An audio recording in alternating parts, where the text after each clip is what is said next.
Hi, Michael. I'm answering your question, which is specifically concerning our current government shutdown.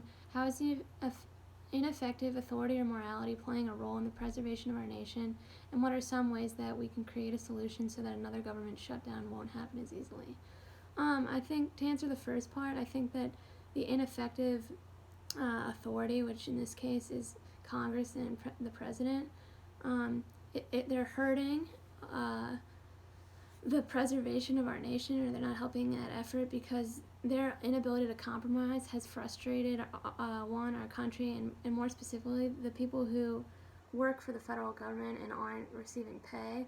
And before the shutdown, our country's face was already kind of tenuous, and now it's worsening. So I think right now their inability to compromise is hurting the preservation overall.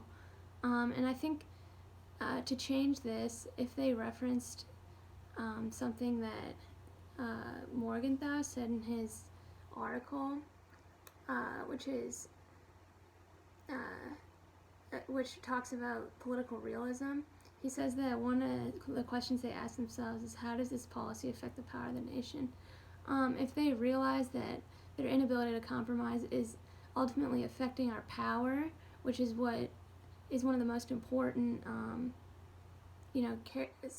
one of the most important things to maintain as the leading, nation in the world.